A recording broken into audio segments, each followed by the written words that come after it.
It's Day and hello everyone.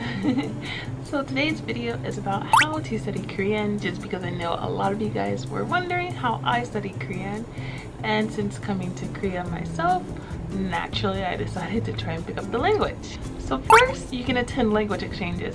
Now, I've talked about language exchanges in a previous video, both the good and the bad. So definitely do check it out. I will be putting the card there and you can learn more about language exchanges in detail.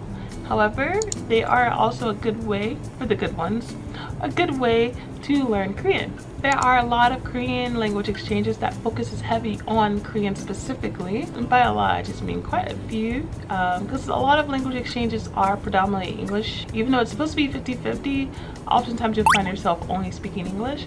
But there are a few of them that do speak a lot of Korean and Korean only. It's for us to learn Korean.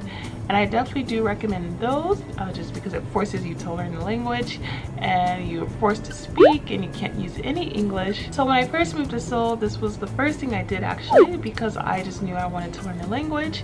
So I joined this Korean specific language exchange, and it was a little difficult because I was literally starting from ground zero.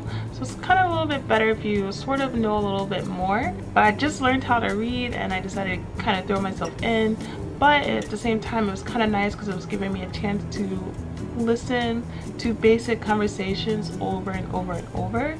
So even though I couldn't really speak that well, I was still able to listen.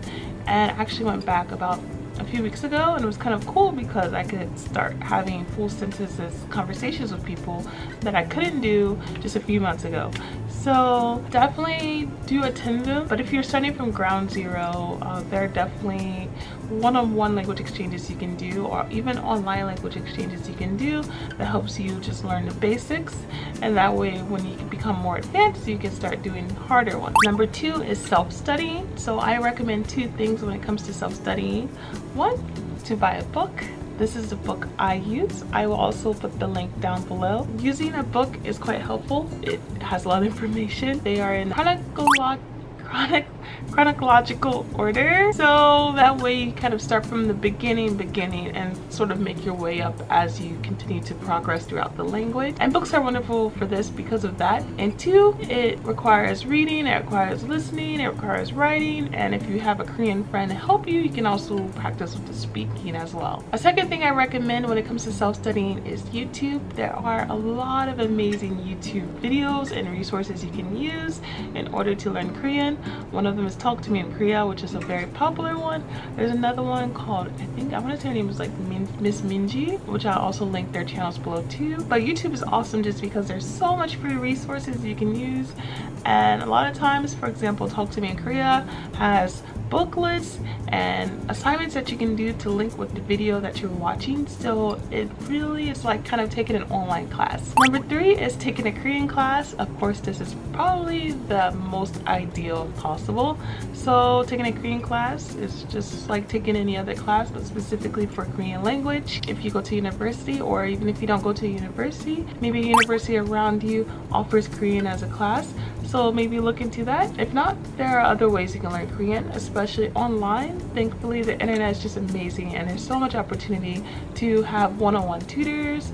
A popular website is called iTalki, and iTalki allows you to have a one-on-one class with a Korean teacher. And so if possible, I definitely do recommend this. If you so happen to be in Korea already, or if you are planning to move to Korea, there are hagwons, or academies specifically for Korean, and there are so many classes offered to learn Korean in Korea. So so you definitely can do it in Korea. It's much easier, obviously, being in the country itself, but don't let that stop you. You can still take advantage of the online courses and meeting with Korean people in person in your home country. And 4th are apps. So apps are good. For example, there's Duolingo, which enforces reading, listening, speaking, and writing. So Duolingo is perfect for your desire to improve in Korean. Apps are also quite beneficial too, because if you're traveling around a lot, for example, if you have a long commute, whether if you use trains or buses or planes or whatever, it's kind of just nice to sit around and use that time wisely to study Korean versus like maybe checking Facebook or something. And there are just so many apps. I personally don't use too many apps at this moment, but I definitely did use them a lot when I was just studying how to read, especially just because it was kind of nice. I would be on the plane ride to Korea learning how to read Korean. So yeah, definitely another recommendation. So now I will share with you what I do to study Korean. And my answer to that is I do a bit of everything. So when I first started studying Korean, I used a lot of YouTube and a lot of apps. Again, as I mentioned before, I used apps to learn how to read and YouTube to kind of help me with the basics. And then as soon as I got to Korea, I went to the language exchange to kind of go over what I learned and to advance that more. And then eventually I kind of picked up the book. So now with the book, I can kind of go through and even build on top of what I learned before. And I also meet with a friend who helps me. She's really nice. And we also go over my book together. So kind of having that teacher. So what I do is I just do everything. I do YouTube. I don't use apps as much these days, but I'm starting to try and use them again. I do meet with a teacher and I do go over my book. Also, living in the country does help a lot just because it kind of forces you to listen more, but it is easy to not do it. So definitely taking the effort. If you're on a long subway waiting around, you can read the Hangul that's there. That would really help you practice your reading constantly. That's what I do. I like to read a lot. I did it often when I was in Japan too, just because it helps me with my kanjis. Also taking the effort to order things in Korean. Don't be shy, don't be afraid. Try to do things in Korean. Even if they speak back to you in English, I still respond back to them in Korean just because it helps me practice.